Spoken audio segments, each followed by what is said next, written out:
Okay,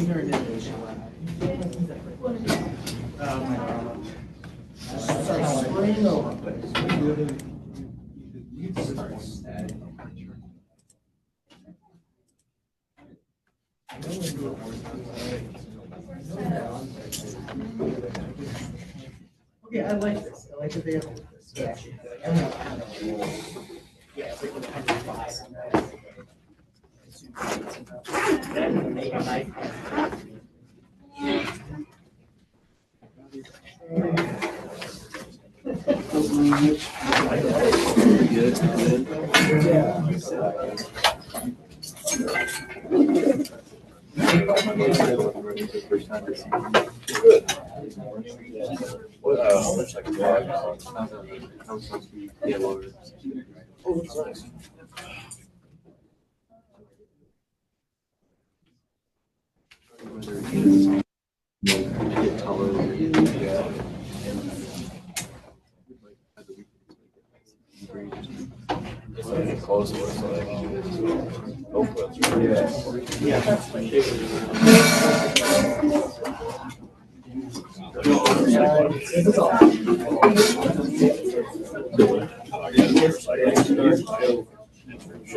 Nice.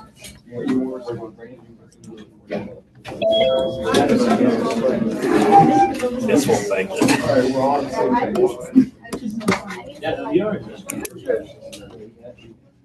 That's really positive. Some of them, like, a lot of the creatures, like, I don't know. Yeah, I like the, they don't have chains on them. Like the,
He was actually, I switched to like 4 years ago. I was trying to do the part of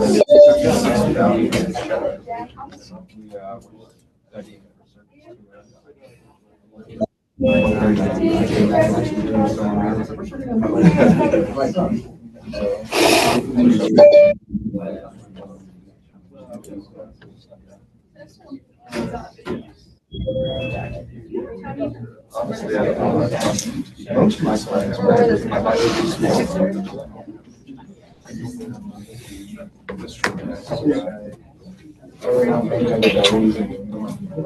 that's right.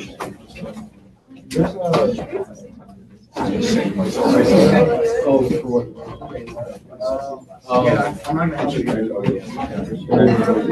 That's how much it costs.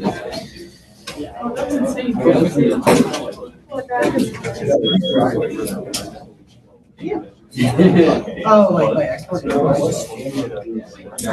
just do these.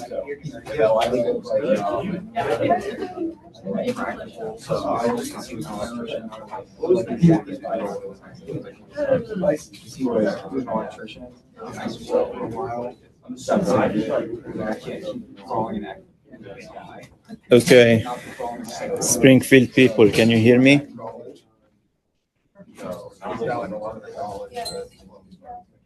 Okay. Okay, very good. So let's get started. We'll be taking attendance today on this sheet. So each one of you can just sign next to his name on this column. Okay? Just sign. And for Springfield people, just type in the chat MSU or something like that, so that I know that you were attending the class. So don't do those signs. Sign like that with your name. Don't do those. Okay?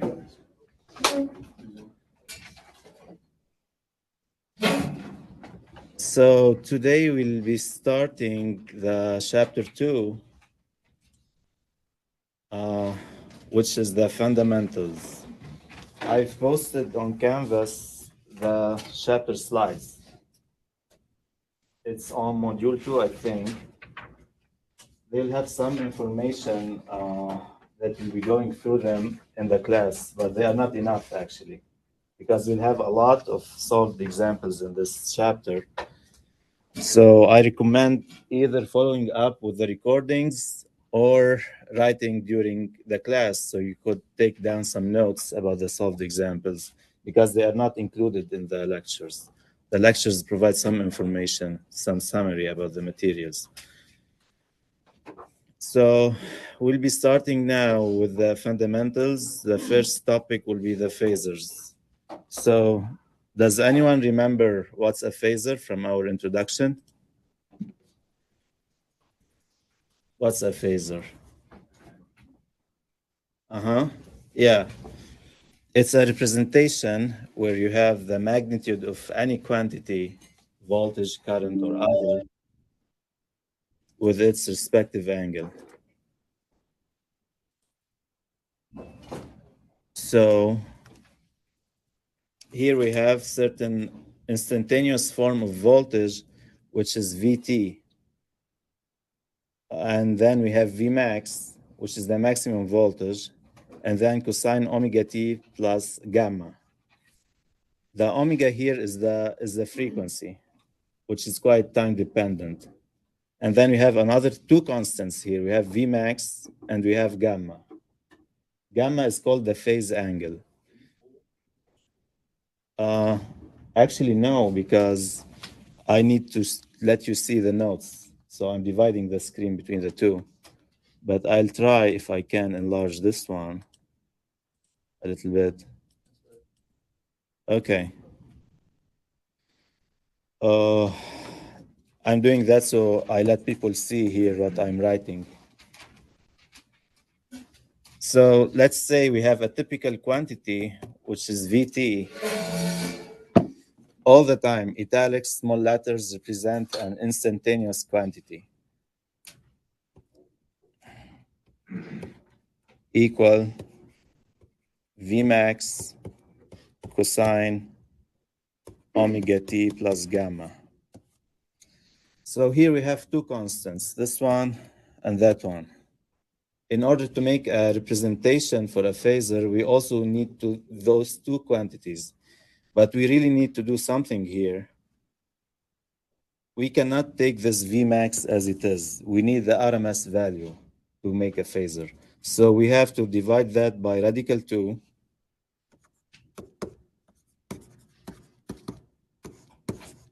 And this V is also a constant. It's called VRMS. And then we have another representation. So you took in calculus that every exponential could be written in the form of a trigonometric form using cosine and sine and J, which is the complex identity. So we're using now this same equation, and we need to transform its form to another forms. So because we need them for some calculations. So if we take the real component of Vt, and here they are trying to make that representation. So instead of the sine and cosine, they put it in that exponential form, and then they are taking the real component of all that equation. So we see here that V max has been translated into radical 2 V, where J equal radical minus 1. So here we could make a comparison between those three forms: the exponential, the polar, and the rectangular form. We should be aware about those three forms. For our calculations, we are really interested too much into the polar form. So everything needs to be translated into a polar form for calculation purposes. So I think those are very easy, but let's say you have this quantity. So if you want to convert that into a rectangular form, so you just take the value of V and then you multiply that by cosine the angle plus J V times sine the angle. This is the rectangular form. So here we have an example. He gave us that quantity Vt, and we are required to transform it. So, okay, which form is that? Exponential, polar, or rectangular? Okay. So what are the two constant values in this equation?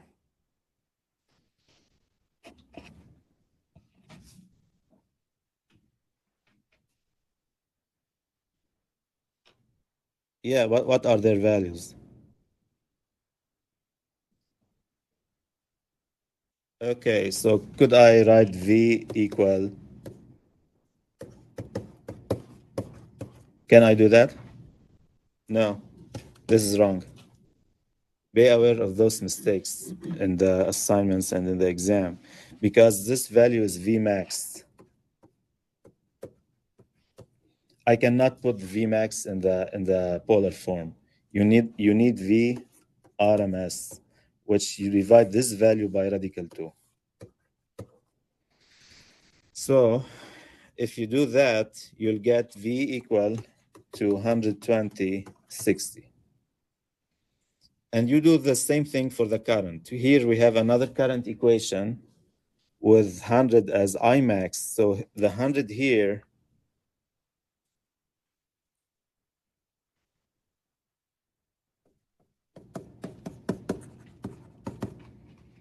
is I max. I don't need that in my polar form. This is wrong. 0. So you need to divide that by radical 2 to signify the I RMS of that value. And then you obtain this polar value, which is I equal to 70.7 angle 45. This is enough, I think, for calculation, unless you are being asked to put that again in an exponential or rectangular form. So this triangle is so important, and we'll use it a lot, actually.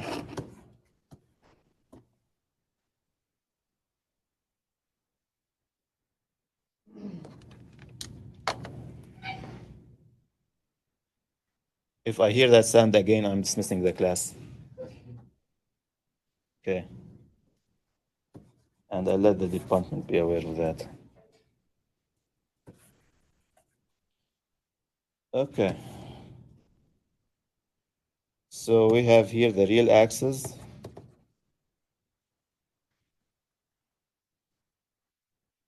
And that's the imaginary axis. So any representation of any value, V here is what? V or I. It's a vector, which means that it has some angle and value. So if you'd like to divide a vector into two sections, you would require this angle, and then you would say this value would be V cosine alpha, and this value would be V sine alpha.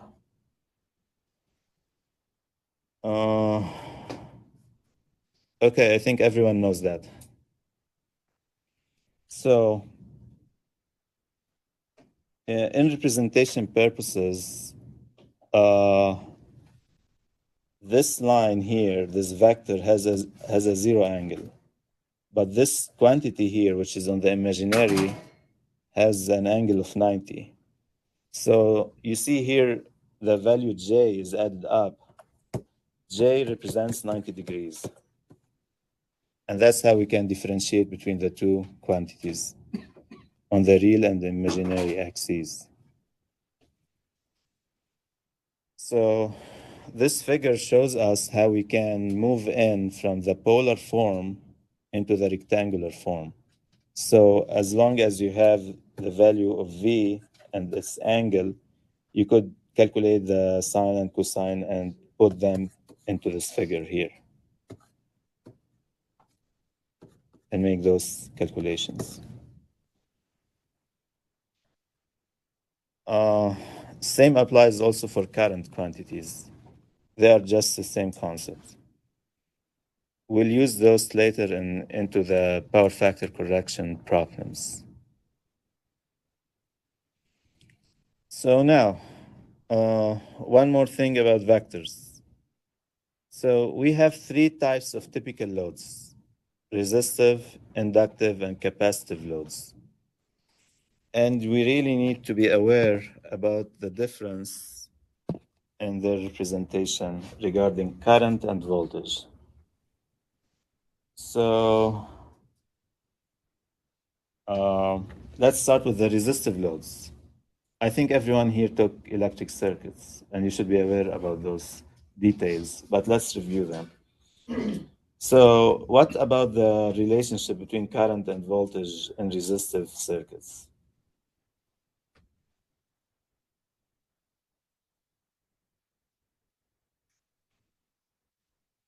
What? Are they in phase? Thank you.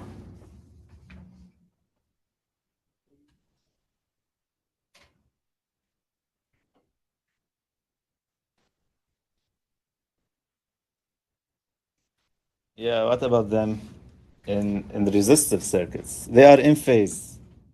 I and V are in phase, which means there's no angle between them because of that resistive element, which means whenever the current flows in, the voltage is also in the same direction or in the same time. There's no lag or between the two. So if you have the voltage, you just divide by R and the angle remains the same. For inductive loads who have an inductance which is called XL, this is a different story because here the voltage leads I. Okay, so we see that the I lags V, which means that I is late behind V by 90 degrees. While for the capacitive loads, they have that, and it's also called reactance, but it's capacitive. It's of the form XC, which is equal to 1 over J omega C.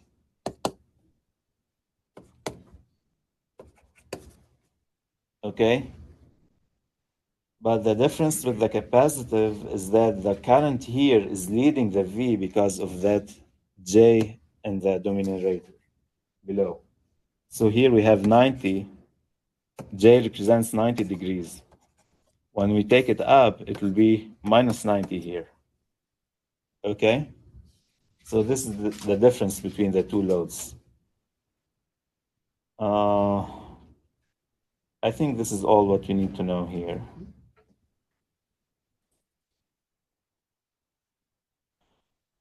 So, any questions so far? Zoom people. I see some chats here. Okay. Okay. So let's go to the second section. Now we will deal, we define the voltage and the currents in different forms and their representation. Now we'll get into the power. As we have instantaneous voltage, instantaneous current, we need to make some calculations for power in different forms. So at the beginning, we'll start with the simplest one, which is the instantaneous power in the single phase circuit. So now we are just using one phase. In the three phase, we just multiply by 3 and make some other adjustments. But for now, let's go over this section. So the power is the rate of change of energy with respect to time, and its unit is watt. And the instantaneous power in the physical meaning is the power being consumed by the object or by the device. Or it could be the power which is being delivered. So let's get into that. So here we have another representation for the voltage in the same terms. And we have also another current equation. So to make all those calculations, to make all those power calculations, we need to at least two quantities or two equations, one for V and one for I. So here we have three cases, the same as before, purely resistive load at first.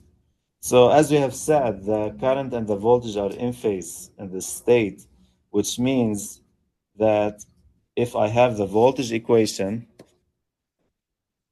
and I want to get the current equation, I can simply divide by R. And the angle is 0. So there's no change on the angle. So if it was here V 45, I would be I 45. Okay, after dividing by R. So to make the calculation of the instantaneous power, and again, everything instantaneous should be in small letters. I had an instructor who taught me this. He would give us low grades or discounts if he see that we manipulated the small and big letters. Because people think when you are writing, a big letter of P is a constant value. A small one is an instantaneous value. And the italic thing is a phasor. So those are three different things. Okay, so I'm not writing again those equations for VT and IT. I'm just multiplying them here together. And I see Vmax, Imax, cosine squared. Because we are using the cosine representation, we could use the sine, it would be sine squared. So here, we don't like to see a squared form of cosine. So I think you are aware of the transformations of cosine squared alpha into cosine to alpha and those type of transformations. You are aware of that. So they made a change into this form. So this term turned to be that one. Here I'm just going over those to make you understand where did those equations come from. But the slides will just give you the last equation, okay? But I don't want people to be like wondering where did those come from. So I'm going a little bit over the math, but you'll not be required to prove those equations or calculate them. You'll just use the final equation. So anyhow, after making those calculations, we found out that the instantaneous power came out to be made up of two terms, VIR into 1 plus cosine something. Of order 2, here the cosine is multiplied now by 2. The original equations did not have that 2 here. This is very important because it means if we had this typical voltage, don't know what's wrong with this pen.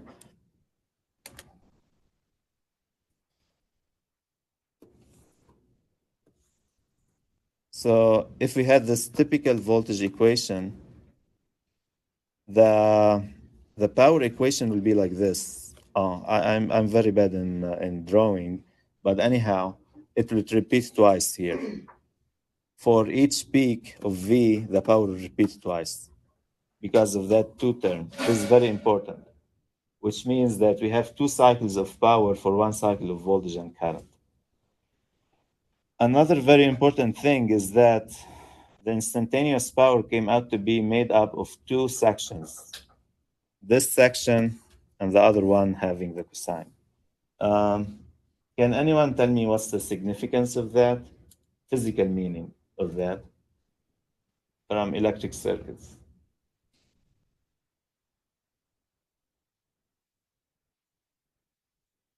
What about MSU people?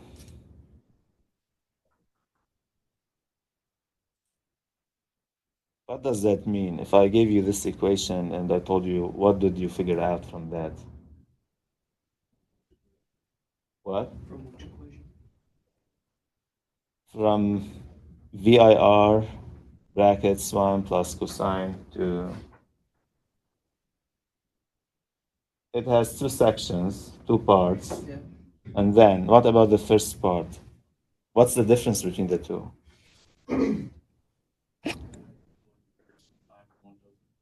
Excellent.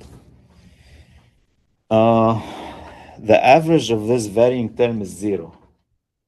The average of any cosine signal or sine signal is 0. It's also averaged at this point, no matter how large is the signal. This is important in signals if you took that class. So no matter how big is the value, it's averaged at 0 because it goes to 1,000 and then goes to minus 1,000. But what we really care for is that first term, which is the average value independent of time, which means in this type of circuits, resistive circuits, the average power would be I squared R, which is VIR, the first term, plus that double frequency term, which is a useless thing, having no effect on anything, just circulating some power up and down. Now, what about the purely inductive loads? We said here that the voltage and current are no longer in phase, and the current is lagging the voltage by 90 degrees, as you can see from this equation, because we are dividing by 90 degrees. So we are taking minus 90 from the original angle. So if I had certain equation of Vt equal V cosine omega t plus gamma, and I told you I have a purely inductive load, which means its inductance Xc is equal to J omega L. And I asked you for the current equation. So what would you do other than dividing V over J omega L cosine omega t plus? Is that fine, complete or not? Is this equation okay? Does it look fine or it could be improved?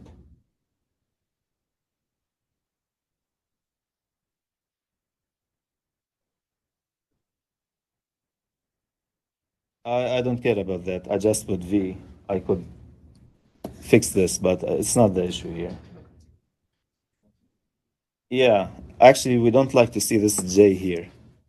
It's equivalent to 90 degrees, but we remove it from here, and I put here minus 90.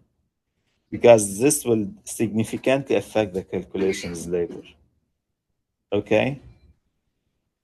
So this is why we have seen here minus 90 and not plus 90. Do not put plus 90. Instead of being inductive, it will be a capacitive circuit. And then all your calculations are wrong. Okay? This is a major mistake, actually. If you cannot really feel the difference between inductive and capacitive circuit with the angles, this is a major mistake. Okay? So be aware about those, I would say, stealthy mistakes, because you may not be very aware how bad they are. Now the same thing, I got the voltage and current equations. I would multiply them together. We have seen here the original equation of V and the new equation of I. I multiply those two terms or two equations by each other.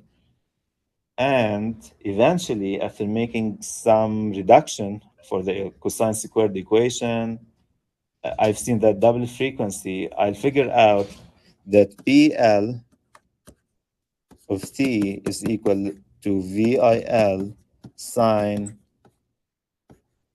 2 omega T plus gamma.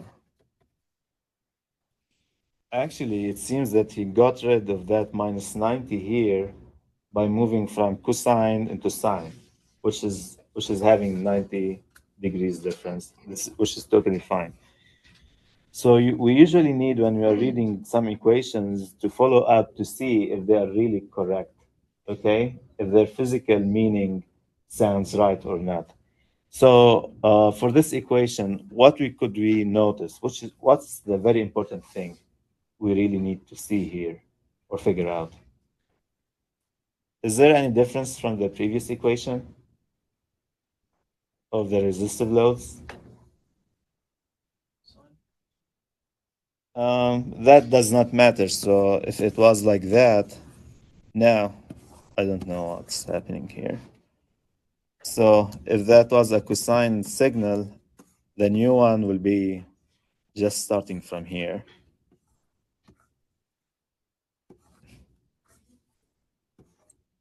This is the sine signal, okay? That would not change any physical meaning, shifting 90 degrees back or forth. The important thing is here that the average is 0. It's just a sine term, which means the average power in an inductive load is 0. It has no effect on that type of power, on the active power, okay? We don't have any average term here. So P average for inductive loads is equal 0.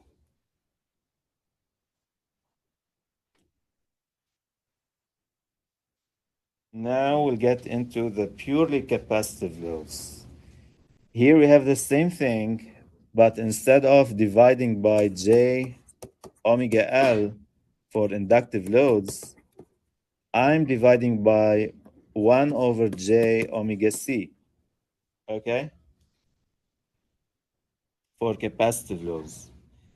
And instead of removing 90 degrees from the equation, from the original V equation, I will be adding 90 degrees because of, we have here, the previous equation was J omega L. So I was removing 90. Here I'm removing minus 90. So minus 90 means plus 90, okay? Is that clear to the people why here we have plus 90? Because I don't like to see those mistakes in the exams or the assignments. You'll be losing points for no reason. But if you just put here minus 90, it means that this equation for inductive load, which is wrong. Okay? And then we do the same thing, and we'll figure out actually almost the same equation with a single term, let's say a single item, with no average term, with an average of 0. This means also PC for capacitive loads average is equal to 0. Okay, no average power for capacitive loads, no average power for inductive loads. We just have that for the resistive loads.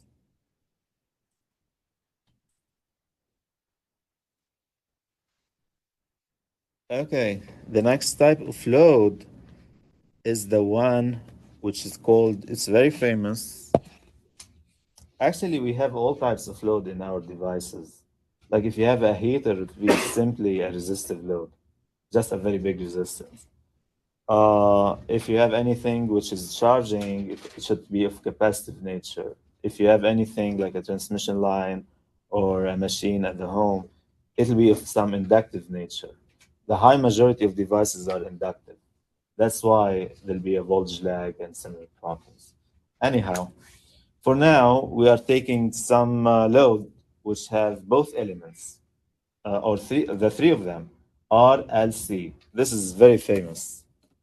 I think you have taken that in circuits, and you've solved a couple of questions about resonance and similar things. But here, We will start with the typical voltage equation.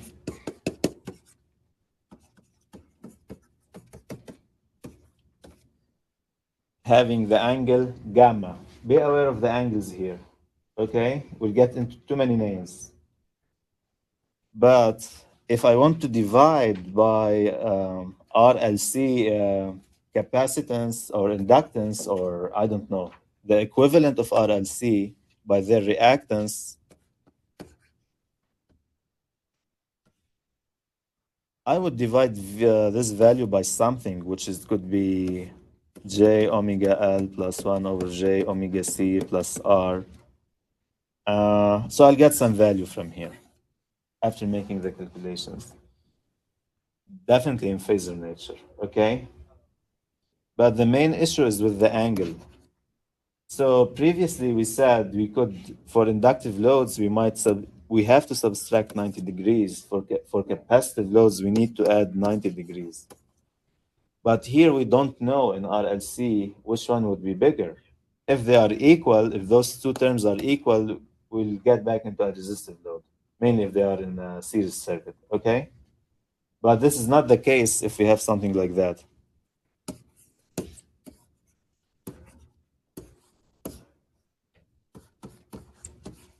Okay? That would be hard because the current is getting divided here into those two components.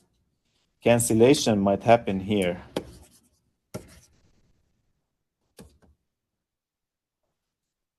If this value is equal to this, that could be a cancellation case. But now we are taking the general case of the thing, okay? So after making the division, we are unable to determine if this value here should add to that minus 90 or plus 90. So we will introduce the term beta, okay?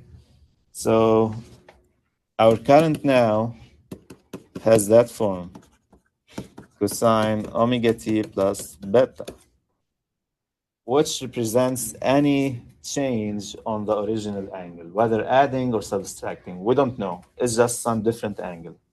Okay? And then we do the same calculations, PT, RLC. We multiply those two equations by each other.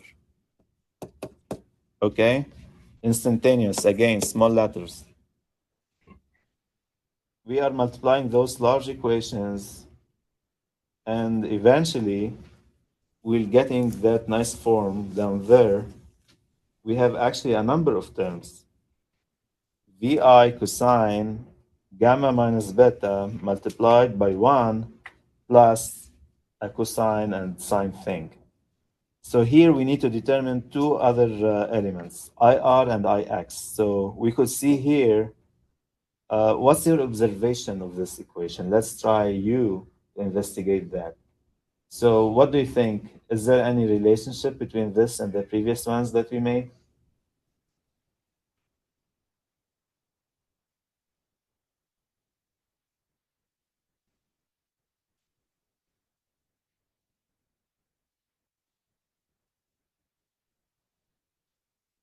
I cosine, do you see any constant term in the equation to say that we have an average power or not here? Okay, so what's the constant term there? It'll average out to just VI. Just VI? What about cosine gamma no, minus then the cosine, beta? yeah, then the Is cosine. that a constant or no?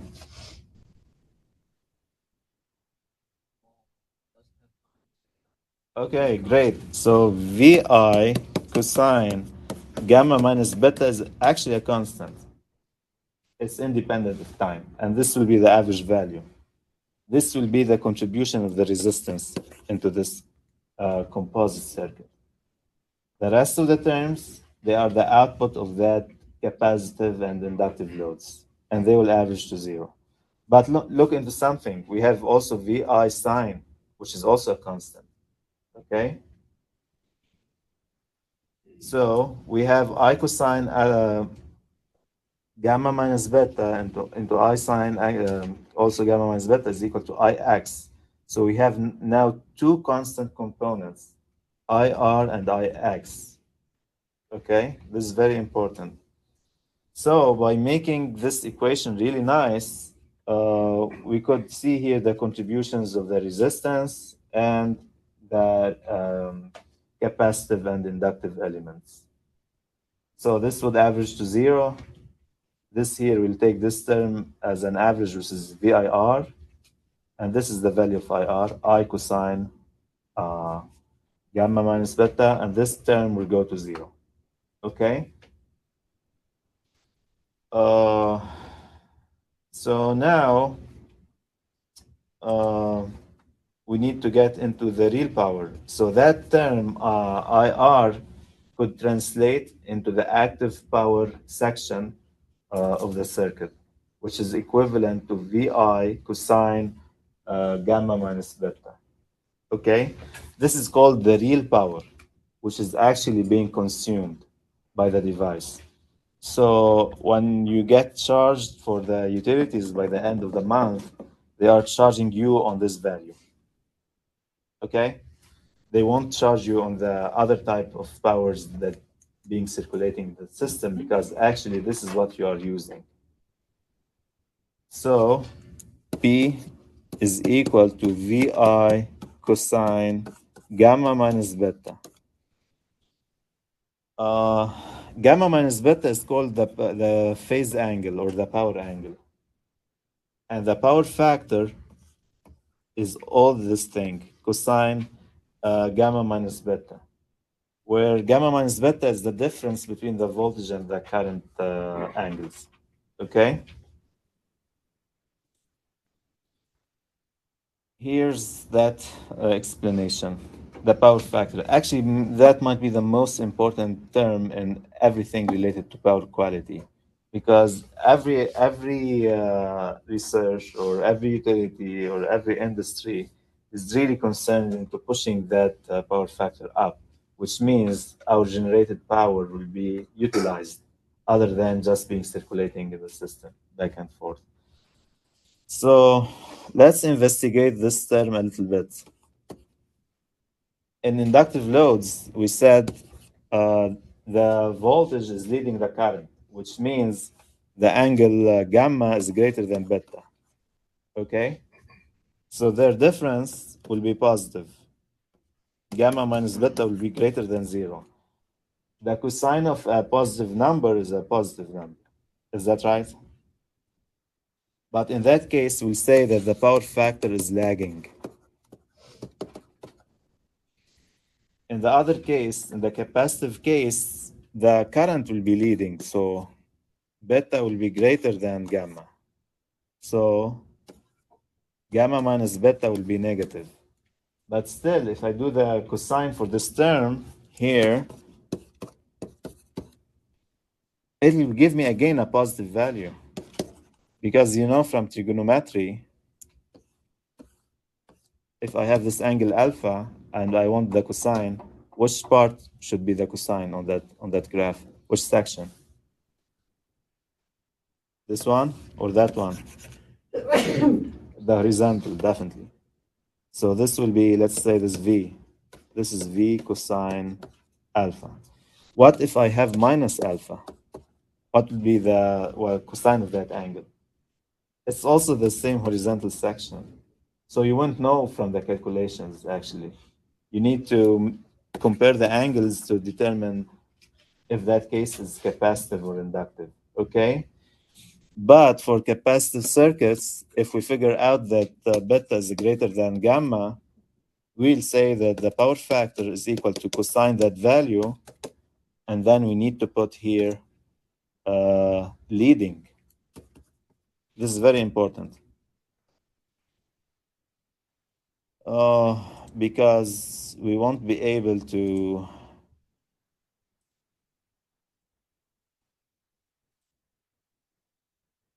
otherwise, if you just tell me that the power factor came out to be 0.7, I won't know if it's a capacitive circuit or inductive circuit. Okay?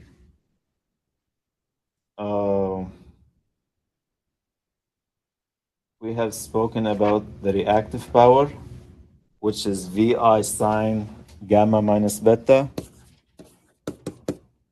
It's the other term in that equation. Do you remember that? So we just changed the cosine into sine here. This is the reactive power. Its unit, the unit for P is what?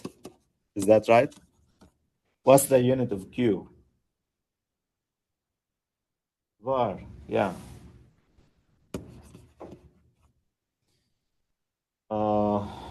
So here, examples in the chapters are very important, okay? Let's solve that. We need to get the instantaneous, real, reactive power and power factor of certain problem. This is a typical assignment problem or midterm problem, okay?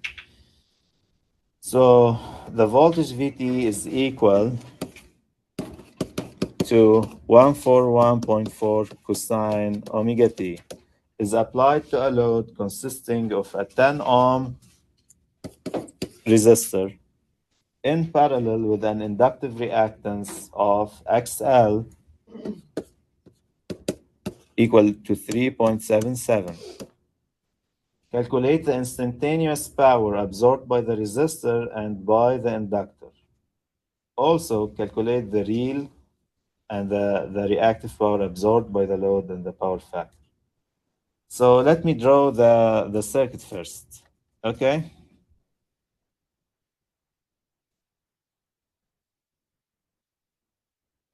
Here, we have a voltage source, we have a resistor.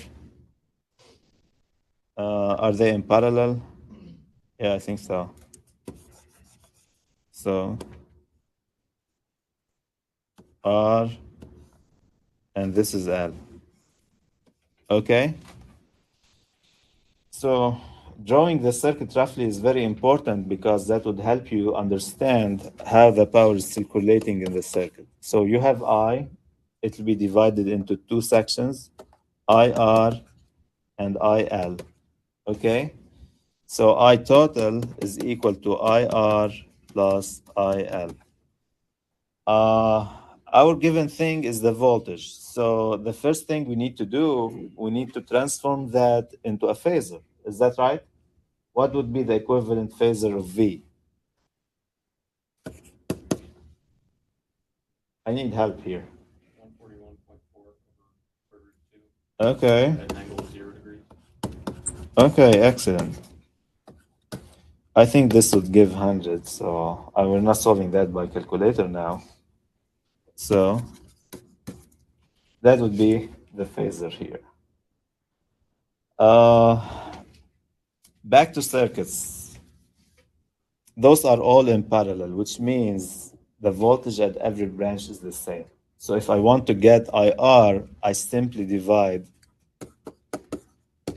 So which value should I use now? This one or the one above for my calculations?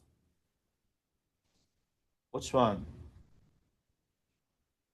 Do I use the 141 or the 100 to get that R value? IR. Yeah, you need to use this phasor value divided by R, and R was 10. So it will be 10 amperes for angle 0. The same for IL.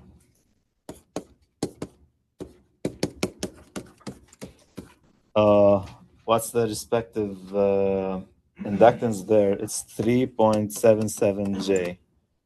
So if you have a nice TI, you don't really need to make all those transformations. It will take that as it is. Otherwise, you need to put on your calculator to make a little extra step. And then you divide 100 by 3.77 and minus 90. 90 will go up, it will be minus 90. So we will obtain 26.53 to angle minus 90 amperes. This is IL. And then I would be the total of IR plus IL. Okay, it will be 28.35 for angle minus 69. The thing that we really need to notice here that the voltage angle was 0 and the equivalent current angle is minus 69. This is a good example that it did not lag by 90, it did not lead by 90 because of the calculations in that specific circuit. So this is the right way to make the calculations in any equivalent circuit. So maybe in your homework, instead of this, I will ask for an capacitive element there. You just make the adjustment on the calculations and it will be the same method. So now we need to calculate the instantaneous power absorbed by the resistor and by the inductor. Back to the equations there, you need to fill in those equations by their respective value. VI1 plus cosine 2 omega t. You put the V value, which is 100, and the I value, which is 10. For the one absorbed by the inductor, you put the values for the inductor, which is 100 multiplied by 26.53. I think we have the values here.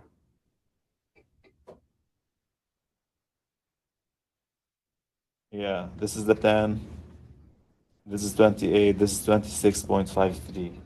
The most important thing here is to really fill in the equation with the appropriate numbers. If you put here 28.5, this is wrong, okay? Because this is for I total, not for the I in the capacitive and in the inductive element. And then let's do the power calculations, the active power. We know the value of V, 1000. We know the value of I, but this is for the total circuit. So you really need to use I total here, which is I, okay? Be aware of what numbers you are putting into the equations. And then cosine gamma minus beta. Gamma is the voltage angle, which is 0. Beta is minus 69. Multiplied by minus, it will be plus. And this will be actually equal to V squared over R. But let's use the equation for now so that we don't get lost. And then the reactive power could be calculated by getting the values of VI sine gamma minus beta. So you just change this from cosine into sine. And the unit is var. And this is equivalent to V squared over XL. Finally, the power factor will be the cosine of gamma minus beta, which came out to be positive, and then the value is 0.35 lagging. Because this angle is positive, gamma minus beta is greater than 0, the power factor came out to be lagging, okay? But its value is 0.35, which is very low, which means that this circuit is not efficient. Here are some drawings to let you see how the circulation is going through. So for the resistive element, V and I are in phase, but the power is multiplied and it doubles, its frequency is doubling. And here for this type of load, you could see the V and the I and the difference between them, which is gamma minus beta. So I would recommend going over this question again at home. Try to solve it by your hand. Don't depend on looking into those slides or those explanations, because if you do that, you will not be able to do it the right way in the assignment or the exam. I think I just need to go over this attendance sheet. I see a few people are not here. Let's see. Who's Alexander? Alexander.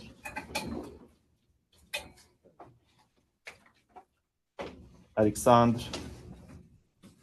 Well, I see his name checked. Okay. Tyler. Who's Tyler? Okay. Tyler Juyin. Okay.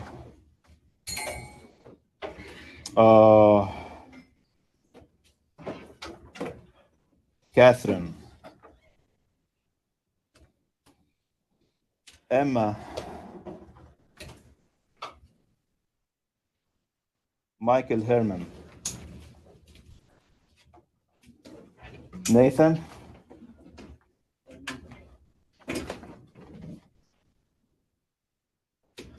Patrick,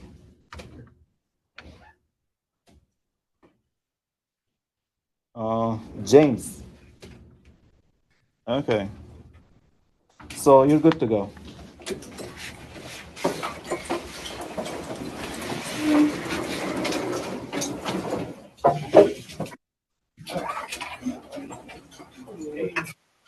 Sort of interruption during class.